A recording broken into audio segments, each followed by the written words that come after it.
it's snowing pretty good. Wouldn't call it a major storm, although give it 5 minutes and it could change. But anywhere from 3 inches to a foot. It's bowling night, so it's going to be interesting. I haven't gotten a call that it's going to be canceled, but anyway, small talk. Fun talk.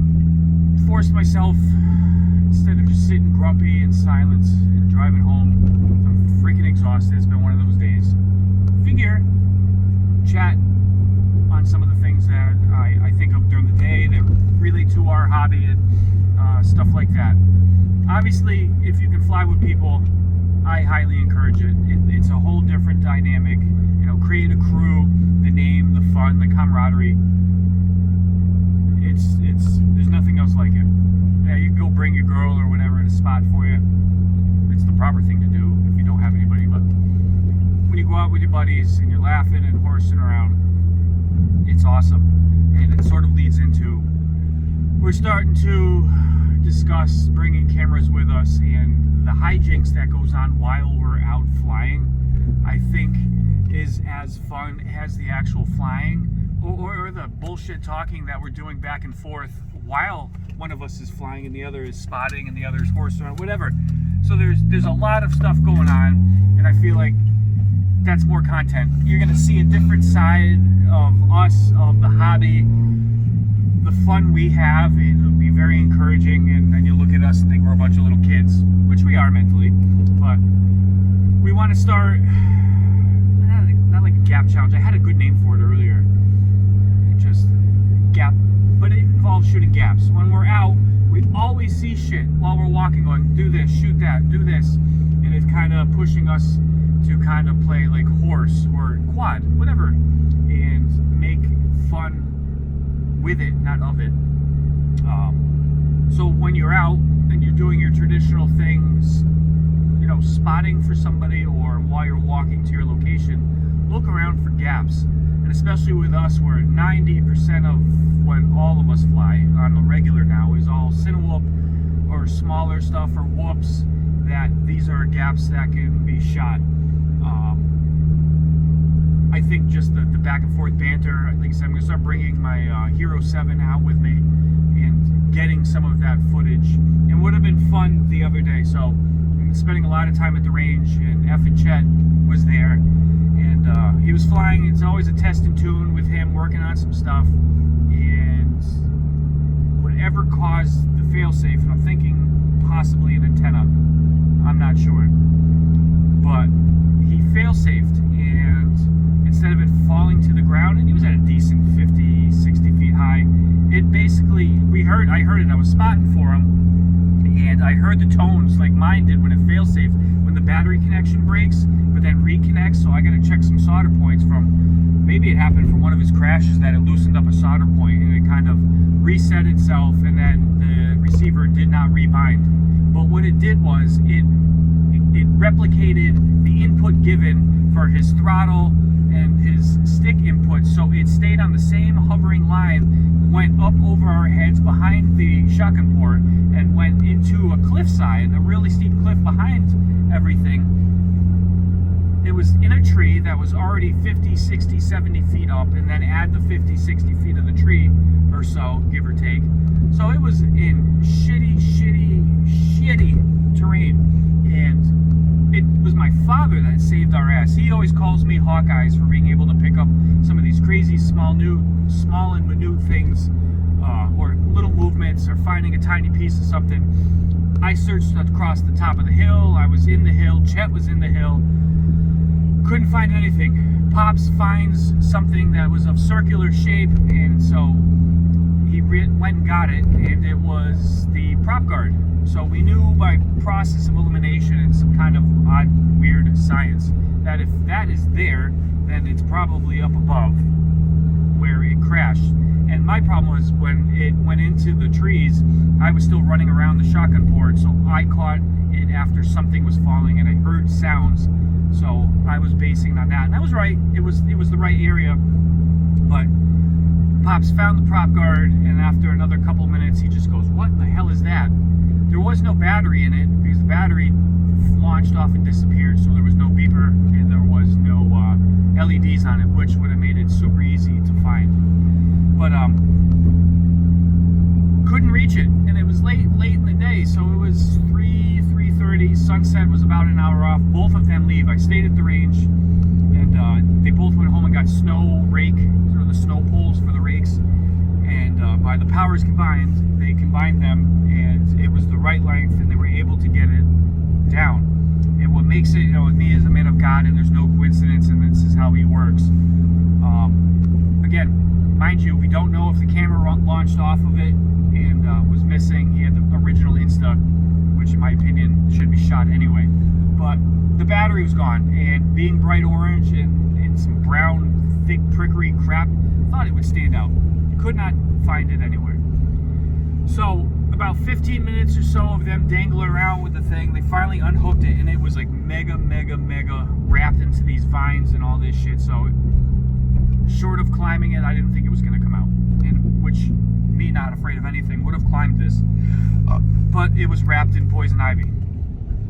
So, and yes, poison ivy is still a thing in the winter time. It's the viney stuff that wraps up trees, and let's just say it's not pretty what it does to you. But so they got it down, and it fell right in the ground. Chet immediately kind of jumped and skidded sideways down the hill, and right when he stopped, he goes, "Holy shit," and he started laughing. And I had a feeling already what he was going to say. But what happened was, when he stopped and skidded, he pushed all the brush away. Magically, like lo and behold, there was the LiPo battery right there, standing all by itself, and it was buried under all the leaves and stuff, so it would have never gotten found if it wasn't for exactly where he stopped and exactly where the quad fell. All quads come home. All that broke on it was just the prop guard.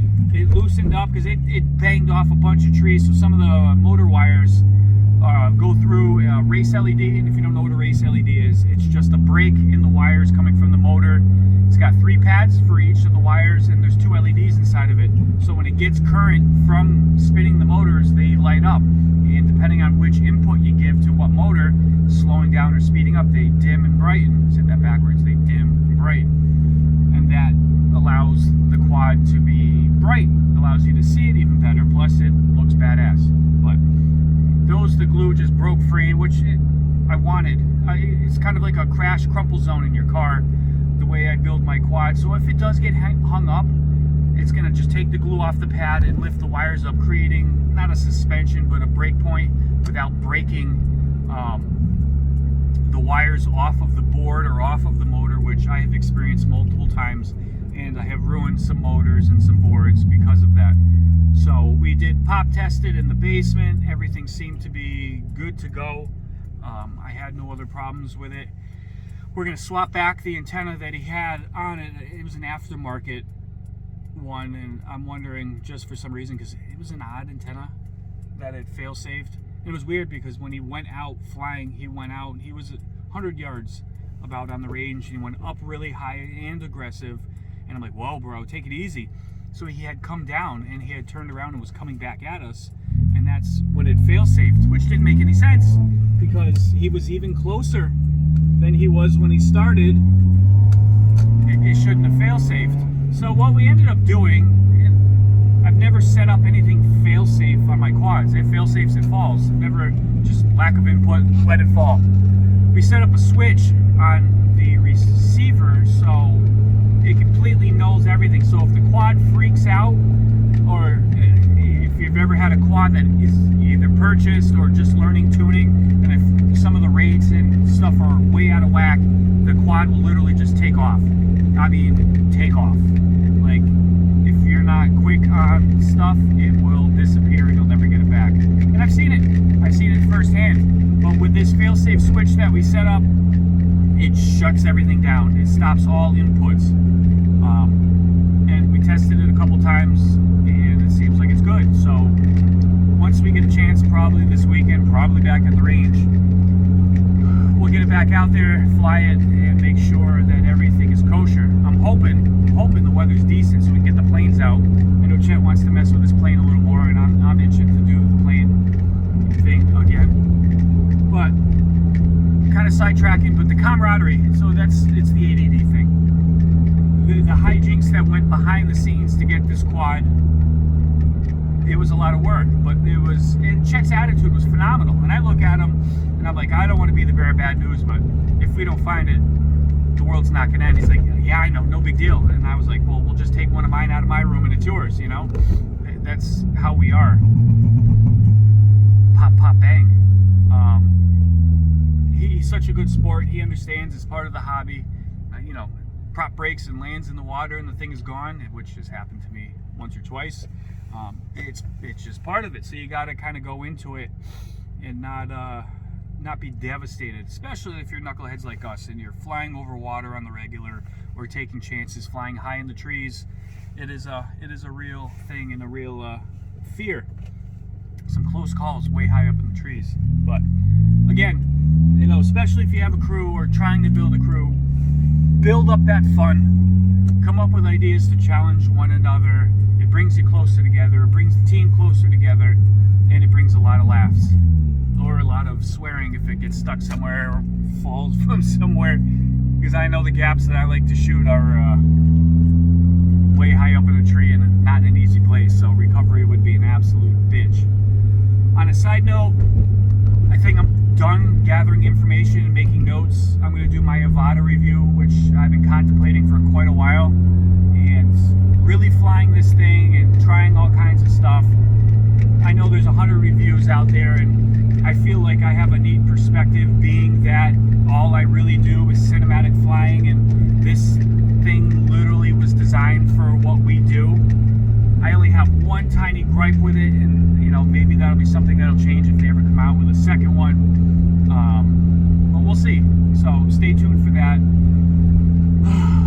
Just about home. Got to prep and figure out what the hell's going on and if I'm bowling tonight. So stay safe out there. Hope you guys are doing well.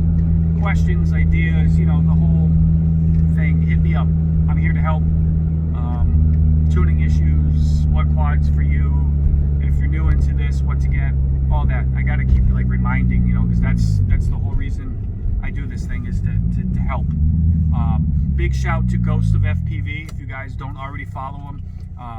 He was Lobster Man. Him and I got back in touch and stuff like that, and invited him back into the group, so he is part of New England FPV again. So you'll see his stuff popping up all over the channel, or him in the videos. I'm working on, we do hashtags and stuff like that, so if you hashtag New England FPV, you'll find our videos. But come to find out, years and years after I've already created this, there's another group somewhere here in New England, and they're basically like us. It's either Northeast or New England FPV, so I'm trying to come up with if I should change ours to like Team NEFPV or the underscore, just so if you ever search New England FPV or want to be part of, or whatever, it'll lead it to us and not to them, because we are not them. So anyway, I'm out. I'm tired. Almost home. Hopefully you can hear me good, and the droning sound of the toaster isn't blurring out my voice too bad. So peace out.